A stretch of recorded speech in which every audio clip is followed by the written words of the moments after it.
Hey, let's talk about a goal-setting theory that I have, and I'm going to walk you through it real quick.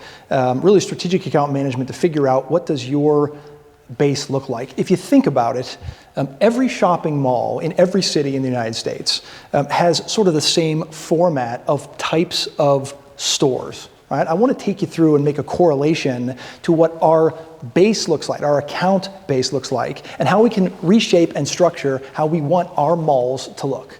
Right? There's three different types of stores. First one is an anchor account. And an anchor account is, if you think about it, if you're a real estate owner and you own the building, the anchor accounts are typically the bigger department stores that are located on the corners of your mall, and they take up the most real estate, thus giving you the most rent in the correlation to your base. These are the top accounts that either are your top sales of the last year or top margin of profit accounts, right? So an anchor account is the most desired account on your base.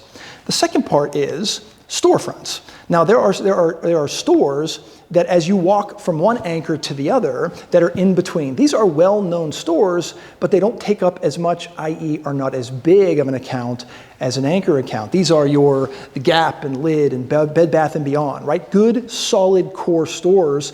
Quite frankly, they make up the bulk of your base, and they should, but they are smaller in size than your anchors. The third type is your kiosks. And the kiosks are located in the middle of the store. Typically the people that are, macing you with perfume, the calendar stores, the cell phone accessory stores, right? The fake jewelry stores. The correlation to our business here is these are less desirable pieces of business that all of us take on a regular basis. We don't target, we take, just to keep the lights on or to keep our base flowing. And so the idea is, what does your mall look like today if you were to do a couple things? One, list out all of the sales that you made last year from gross sales dollar all the way down, or gross profit, whatever you want to do there. And what you'll find is they will filter into an average of either anchor, store, or kiosks, right?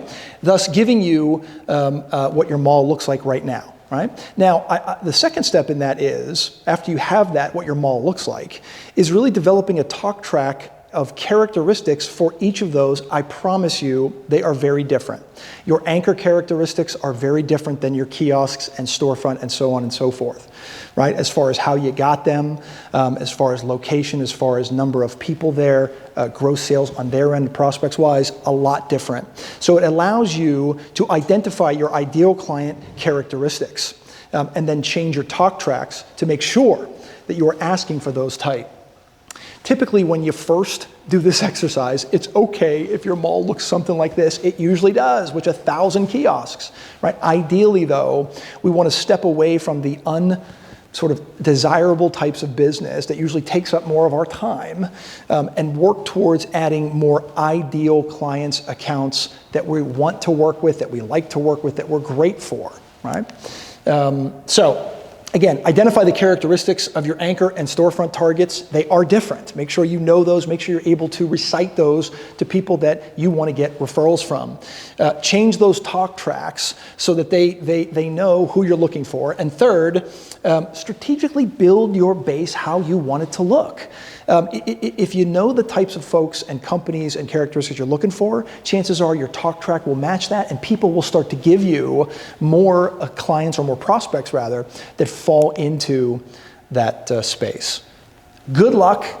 Give me a ring if you need any more help, or go to the website realworldroi.com. Thanks.